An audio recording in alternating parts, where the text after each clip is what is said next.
Oke, Assalamualaikum warahmatullahi wabarakatuh. Kita ketemu lagi di mata kuliah tindak pidana umum.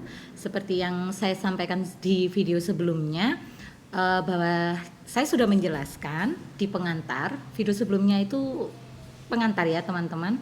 Sudah menyampaikan mengenai hukum pidana, kemudian skema keluarga hukum pidana, di mana posisi dari tindak pidana umum, dan saya juga sudah menyampaikan di materi sebelumnya, di pengantar sebelumnya, bahwa di mata kuliah tindak pidana umum ini kita akan mempelajari hanya beberapa kejahatan.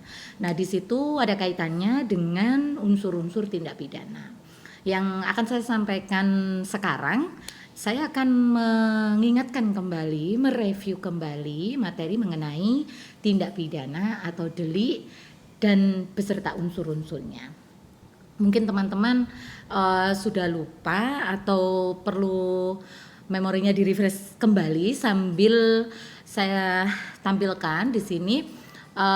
Delik atau tindak pidana adalah perbuatan yang dilarang oleh undang-undang atau ketentuan hukum pidana, di mana kepada si pelaku diberikan hukuman atau pidana berupa ancaman pidana. Dari mana asal kata delik atau tindak pidana itu? Berasal dari kata strafbaarvet. Kalau dalam bahasa Belanda itu strafbaarvet adalah perbuatan pidana, kemudian delik DELICT. Jadi itu dari bahasa Belanda. Kemudian oleh pakar hukum pidana terdahulu kita, para begawan-begawan hukum pidana, menyampaikan beberapa istilah tentang delik atau tindak pidana, yaitu Prof. Mulyatno, beliau menggunakan istilah perbuatan pidana. Kemudian Prof. Satohid Kartanegara menggunakan istilah tindak pidana. Kemudian Purnadi Purbacaraka menggunakan istilah peristiwa pidana, di mana pengertiannya itu juga sama seperti yang saya sampaikan di awal itu tadi.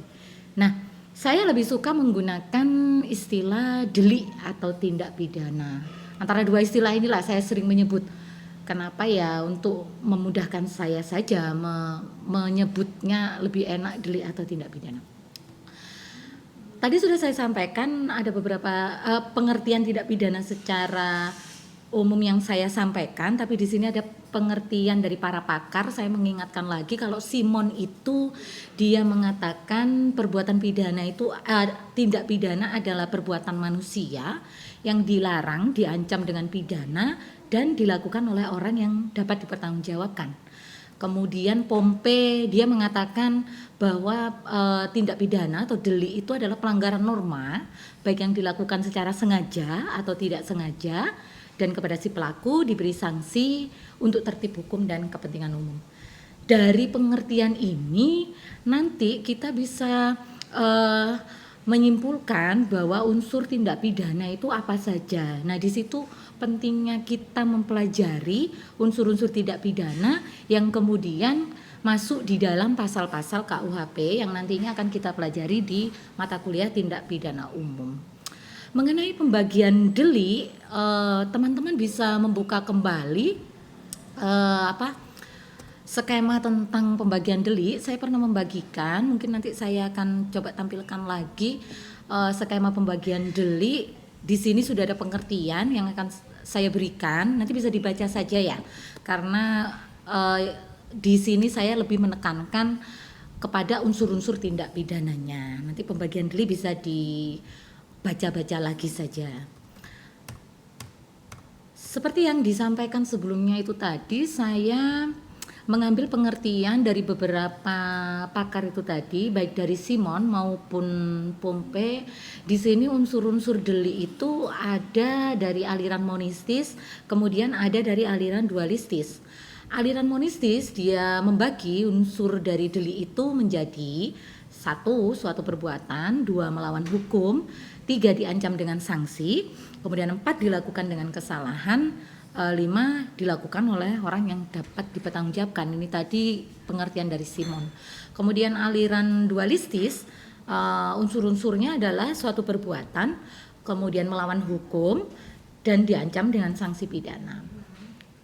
Untuk menyederhanakan pengertian atau unsur-unsur delik dari pengertian para pakar itu, maka kita bisa membagi, ini untuk memudahkan kita belajar ya teman-teman, bahwa membagi unsur-unsur delik, terutama karena kita mempelajari buku 2 KUHP mengenai kejahatan, yang penting di sini adalah memahami unsur delik yang ada di dalam pasal-pasal KUHP.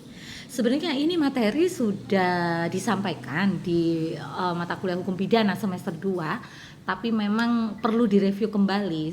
Saya selalu mereview kembali materi-materi sebelumnya yang ada kaitannya dengan materi saat ini. Baik, kita lanjutkan. Jadi untuk memudahkan memahami unsur delik di dalam pasal-pasal KUHP, yang pertama kita perlu tahu satu adalah unsur objektif.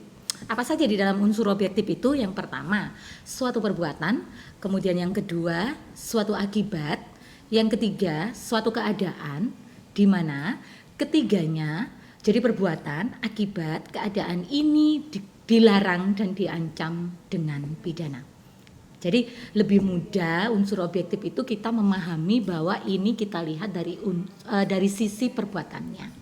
Bukan saja perbuatan, tadi ada akibat, keadaan, tetapi ketiga hal ini haruslah sesuatu yang dilarang dan diancam oleh pidana. Kemudian unsur yang kedua adalah unsur subjektif. Dalam hal ini pasal-pasal KUHP, unsur subjektif di dalamnya itu yang pertama dapat dipertanggungjawabkan, yang kedua kesalahan. Kalau kita bicara kesalahan atau skuld, dalam bahasa Belandanya skuld itu adalah dolus atau culpa. Nanti mungkin ada video tersendiri, sesi materi tersendiri, saya akan mereview materi mengenai kesalahan. Itu memang agak lumayan, sebagai orang yang belajar hukum pidana memang agak lumayan materi yang sedikit berat, tapi nggak apa-apa, nanti coba saya ada sesi tersendiri mengenai unsur kesalahan. Baik, mari kita coba mengingat kembali mengenai unsur objektif. Di sini untuk memudahkan teman-teman, saya akan memberikan contoh. Untuk dari 3 unsur itu tadi, suatu perbuatan, kemudian akibat, keadaan. Misalkan suatu perbuatan, di sini diberikan contoh pasal 242 memberikan keterangan palsu. Kemudian ada pasal 362 tentang pencurian.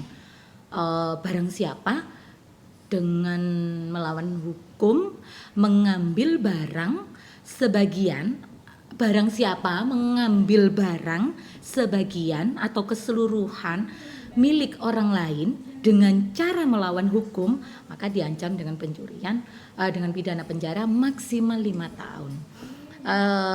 Suatu perbuatan ini kalau kita lihat kembali ke pembagian delik, dia terkait dengan delik formil.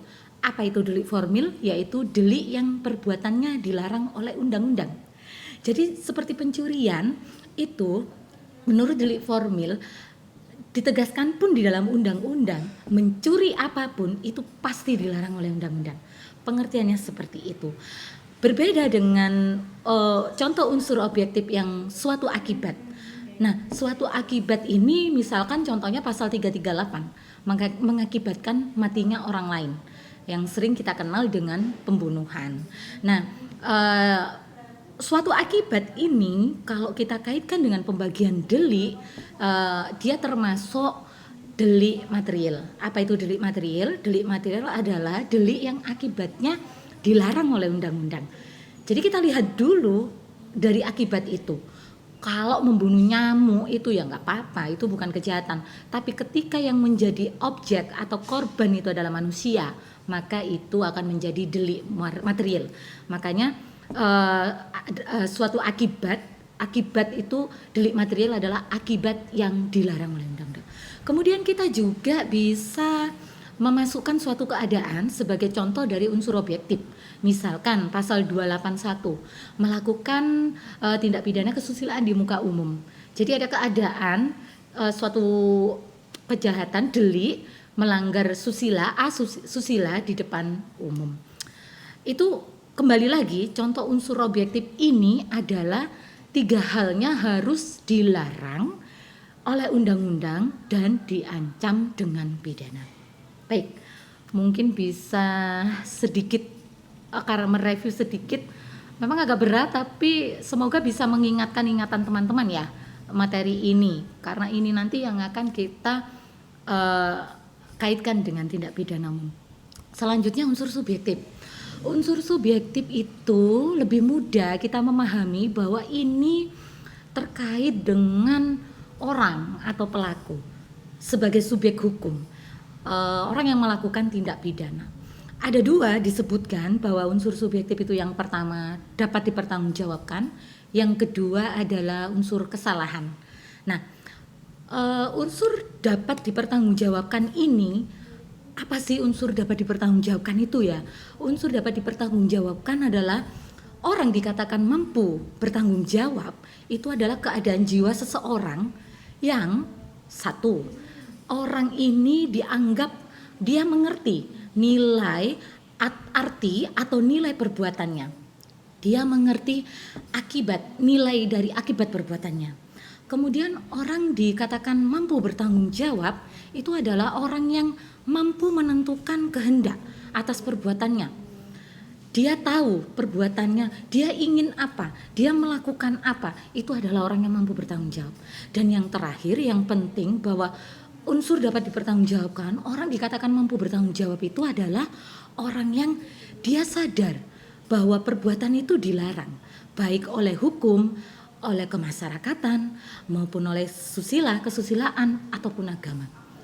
Jadi keadaan orang yang mampu bertanggung jawab ini digambarkan sedemikian rupa, orang ini ngerti bahwa membunuh itu tidak boleh, bahwa memperkosa itu tidak boleh. Itu adalah orang yang mampu bertanggung jawab. Dan orang ini adalah orang dalam keadaan jiwa yang sadar penuh, dalam keadaan mental sadar dia mengerti nilai arti perbuatannya. Kemudian unsur ini atau unsur bertanggung jawab atau orang dikatakan bertanggung jawab ini, para pembentuk KUHP yang membuat KUHP menganggap, jadi unsur ini dianggap ada atau terpenuhi oleh tiap pelaku. Karena dianggap ada atau terpenuhi oleh pelaku tindak pidana, maka tidak dirumuskan dalam pasal. Artinya kita tidak akan menemukan unsur ini baik dalam kata, istilah. Nanti akan saya jelaskan ketika kita sudah masuk di dalam unsur-unsur pasalnya. Kemudian unsur dapat dipertanggungjawabkan ini, dia tidak perlu dibuktikan karena sudah melekat, dianggap melekat kepada pelaku tindak pidana. Artinya setiap orang yang melakukan tindak pidana dianggap bertanggung jawab, orang yang mampu bertanggung jawab. Nah, tetapi kecuali ada keraguan-raguan pada unsur tersebut, maka harus dibuktikan. Dan jika tidak terpenuhi unsur ini, berarti terkait dengan pasal 44 KUHP, tidak mampu bertanggung jawab, dan termasuk alasan penghapus pidana, yaitu alasan pemaaf, di mana unsur kesalahan dari si pelaku dimaafkan oleh undang-undang. Nah, kalau kemudian dikatakan setiap orang yang melakukan tindak pidana itu dianggap mampu bertanggung jawab, tapi kemudian jika terdapat keraguan-raguan terhadap unsur ini, saya berikan contoh. Misalnya, Anda semua ingat kasus Rian, Jagal Jombang waktu itu sebutannya. Rian itu membunuh 11 orang. Nah, terkuak kan kasusnya, ternyata di Depok, kemudian dia ternyata juga membunuh di Jombang dan lain sebagainya. Orang mungkin berpikiran, ini orang membunuh 11 orang, itu dia itu normal atau gila? Tentu ini pertanyaan kan, bagaimana orang bisa membunuh 11 orang? Nah, ternyata di awal penyelidikan, Rian itu sempat dites kejiwaannya. Kenapa? Karena dia menunjukkan dalam ilmu psikologi, waktu itu saya baca, karena yang melakukan tes kejiwaan dan sebagainya itu dari Bayangkara, dia dikatakan itu dia gini, kalau dia didatangi penyidik, Rian itu waktu itu ketika ditangkap kemudian didekati penyidik untuk dimintai keterangan, dia seperti orang ketakutan. Dia seperti meringkih-ringkih apa, seperti orang ketakutan. Dan kesannya itu kayak orang yang tidak mampu bertanggung jawab alias gila mungkin. Tapi ketika dia didatangi oleh kekasihnya, waktu itu dia kan kena kasusnya itu karena hubungan sejenis. Dia didatangi, ditungguin, dia normal, dia suka, dia bahagia. Nah dari situ kemudian dilakukan tes kejiwaan. Karena di tingkat penyidikan awal kasus ini terdapat keraguan-raguan, ini orang mampu bertanggung jawab atau tidak. Nah akhirnya setelah dilakukan tes kejiwaan, apa hasilnya? Bahwa Rian melakukan perbuatan menghilangkan nyawa orang 11 orang itu dia dalam keadaan mampu bertanggung jawab. Maka kasus diteruskan dan kemudian sampai dia dijatuhi vonis pidana mati. Sekarang dia masih ada di penjara, masih terus melakukan upaya-upaya hukum supaya dia tidak divonis mati. Itu teman-teman, saya mengingatkan kasus Rian itu paling mudah. Kemudian kita masuk masih ada kaitannya dengan unsur subjektif, yaitu unsur kesalahan. Nah ini nih, saya tadi menyampaikan harus ada sesi tersendiri mengenai unsur kesalahan. Karena di dalamnya kita akan belajar mengenai kesengajaan atau kita sebut offset. Ada yang menyebut offset, ada yang menyebut dolus. Kemudian kita akan belajar ketidaksengajaan. Apa itu? Culpa. Nah tapi di dalam kita mempelajari unsur-unsur delik dalam KUHP ini, bagaimana kita menemukan rumusan offset atau rumusan dengan sengaja? Yang pertama itu ditandai dengan kata offsetlix. Offsetlix itu adalah dengan sengaja. Bagaimana kita menemukannya di dalam pasal, Bu? Yang pertama itu ditandai dengan kata dengan sengaja. Misalkan di dalam pasal 333 ayat 1 dengan sengaja, dengan melawan hukum. Kemudian kita bisa menemukan di pasal 338, ini contoh ya. Nanti Anda bisa baca di dalam KUHP, pasal-pasal dalam KUHP. Kemudian ada di pasal 406 dengan sengaja merusak barang. Jadi yang pertama kita bisa menemukan melalui kata dengan sengaja. Yang kedua kita bisa menemukan unsur kesalahan offset atau kesengajaan itu melalui kata wetende dat. Itu bahasa Belanda yang artinya yang diketahuinya. Jadi ini juga menggambarkan offset atau kesengajaan. Misalkan di pasal 204 ayat 1 yang diketahuinya bahwa bla bla bla bla. Nanti bisa dicek di dalam KUHP. Kemudian ada juga Marvan Hitz Wet. Ini artinya juga yang diketahuinya. Jadi di pasal 480 itu juga kita bisa menemukan kata yang diketahuinya. Kemudian ada istilah atau kata met het ok mek. Itu adalah dengan maksud. Jadi ada dengan sengaja yang diketahuinya, kemudian dengan maksud. Misalkan di pasal 263 pencurian dengan pemberatan dengan maksud untuk menggunakan bla bla bla bla. 263 kok pencurian dengan pemberatan, bukan salah. Apa ya? Nanti coba dicek. Baik. Kemudian apa arti offset dalam pasal-pasal KUHP? Offsetlik atau dengan sengaja itu offset dalam arti luas. Apa itu offset dari dalam arti luas?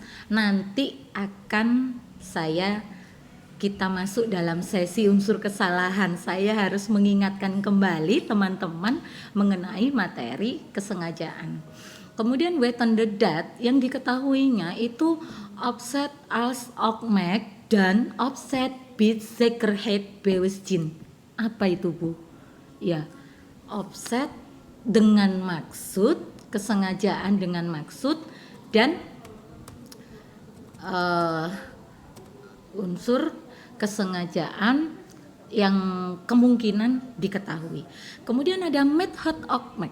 Ini beda-beda. Van Hamel mengatakan itu dengan maksud, offset yang dengan maksud. Simon dia mengatakan tergantung maksud pembuat undang-undang.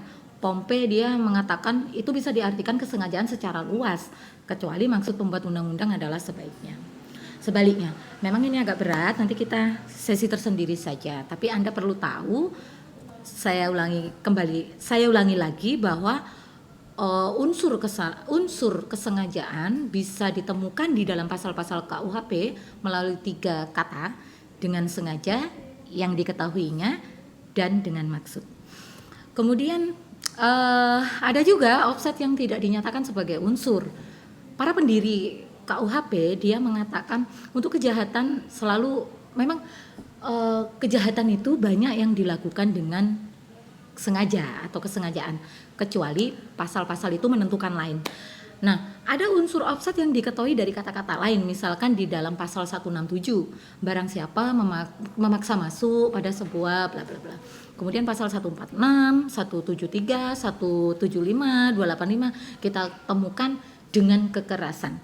Misalkan nih di pasal 285 tentang perkosaan, barang siapa memaksa seorang wanita dengan kekerasan atau ancaman kekerasan bersetubuh dengannya, maka dia diancam dengan pidana penjara paling lama 12 tahun. Itu adalah pengertian dari atau unsur dari tindak pidana perkosaan. Artinya begini, kita tidak menemukan dengan sengaja yang diketahuinya dengan maksud, tapi kita menemukan kata dengan kekerasan atau ancaman kekerasan. Itu adalah kesengajaan. Sama. Jadi ada offset yang tidak dinyatakan sebagai unsur. Kemudian ada offset yang diketahui dari perbuatan yang dilarang. Misalkan pasal 160 menghasut, 286 barang siapa bersetubuh, 290 dan lain sebagainya. Baik, kalau tadi kita bicara offset mulai dari gimana cara kita menemukan kata-kata offset itu, kemudian offset yang lain. Nah, di mana tempat unsur offset itu? Dalam pasal KUHP kita bisa menemukan unsur offset itu yang pertama bisa di depan. Misalkan nih pasal 338, barang siapa dengan sengaja. Jadi dengan sengajanya itu, kata dengan sengaja kita temukan di depan. Nah, barang siapa dengan sengaja menghilangkan nyawa orang lain, maka dia diancam dengan. Maka seluruh unsur lain setelah offset atau setelah kata dengan sengaja itu, disitulah diliputi oleh unsur sengaja. Kemudian kita bisa menemukan kata dengan sengaja itu di tengah. Misalkan pasal 242 memberi keterangan palsu. Barang siapa dalam hal-hal, ini ada ya, bla bla bla bla, kemudian di tengah-tengah kita menemukan dengan sengaja memberi keterangan palsu. Maka memberi keterangan palsunya itu setelah kata dengan sengaja, tapi dengan sengajanya kita temukan di tengah. Maka unsur yang terdapat sebelum kata dengan sengaja itu tidak diliputi dengan offset. Jadi offset ini akan meliputinya setelah kata dengan sengaja itu. Jadi sekali lagi kita bisa menemukan unsur ini di depan ataupun di tengah. Selain offset, kita akan menemukan atau unsur kesalahan ini ada yang namanya kulpa. Nah, di dalam pasal-pasal KUHP kita bisa menemukan rumusan kulpa itu melalui kata apa. Di sini ada yang menggunakan karena salahnya atau karena kealpaannya. Misalkan nih pasal 359 menghilangkan nyawa orang lain dengan tidak sengaja. Barang siapa karena salahnya menyebabkan matinya orang lain dan lain sebagainya bla bla bla, maka dia diancam dengan pidana paling lama 5 tahun. Kemudian kita bisa menemukan rumusan kulpa itu melalui kata harus patut disangkanya. Misalkan di pasal 288 ayat 1 kita temukan nih, atau harus patut disangkanya bahwa perempuan itu bla bla bla bla bla. Kemudian di pasal 287 ayat 1 ada juga nih kata atau harus patut disangkanya bahwa umur bla bla bla. Kedua pasal ini adalah pasal tentang kejahatan terhadap kesusilaan. Kemudian selain harus patut disangkanya, kita bisa menemukan unsur kulpa ini atau ketidaksengajaan ini melalui kata patut disangkanya atau diduganya. Misalkan di pasal 480 ayat 1E. Nah, saya mengingatkan kembali mengenai materi delik yang dari awal tadi sudah disampaikan, istilah, kemudian pembagian delik bisa dibaca sendiri. Yang paling penting mungkin memang belajar unsurnya. Kita masih bersambung nih membahas ini, nanti akan ada sesi sendiri. Saya akan ada video sendiri yang memberikan materi khusus mengenai skirt atau kesalahan. Yaitu kita bicara banyak mengenai dolus dan kulpa. Saya ingatkan kembali pengertiannya apa, contohnya bagaimana, tapi di sesi selanjutnya. pentingnya mempelajari unsur-unsur ini, saya mereview kembali karena nanti ketika kita sudah mulai masuk di materi kejahatan-kejahatan yang ada di tindak pidana umum, yang next selanjutnya kita akan belajar kejahatan terhadap tubuh, kita mulai akan membedah unsur-unsur dari pasal tersebut. Jadi saya ingin teman-teman kita belajar hukum, terutama hukum pidana, tidak untuk menghafal isi-isi pasal yang ada di dalam KUHP, tapi kita perlu mengerti, memahami unsur-unsur itu seperti apa. Karena ketika nanti Anda lulus, Anda menjadi aparat penegak hukum yang sudah saya sampaikan di pengantar sebelumnya, hal ini penting untuk dipelajari dan dibawa sampai Anda menjadi aparat penegak hukum. Berbeda dengan ketika belajar di kelas seperti ini, ketika Anda lulus mendapatkan gelar sarjana hukum, kemudian Anda menjadi aparat penegak hukum, yang Anda temukan adalah hal yang beda. Kita out of box, keluar dari kotak, Anda akan menemukan yang sebenarnya terjadi di masyarakat itu seperti apa. Tapi teori-teori seperti ini dari dosen-dosen Anda sekalian menjadikan bekal ke depan untuk Anda ketika Anda sudah terjun di masyarakat dengan kenyataan yang sebenarnya terjadi, apalagi terhadap hukum pidana. Baik, mungkin kali ini sesinya cukup sekian. Kita akan lanjutkan, semoga apa yang saya sampaikan membuat atau merefresh kembali ingatan teman-teman mengenai materi delik dan unsur-unsur delik, karena ini bekal awal sebelum kita masuk ke materi yang sebenarnya di dalam tindak pidana umum.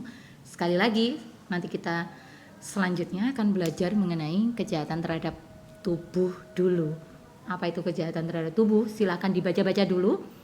Nanti di materi selanjutnya akan saya tunjukkan buku-buku yang bisa menjadi referensi Anda sekalian.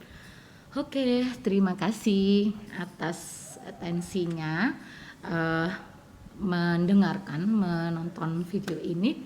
Sampai ketemu lagi di materi atau sesi selanjutnya. Oke, selalu sehat. Assalamualaikum warahmatullahi wabarakatuh.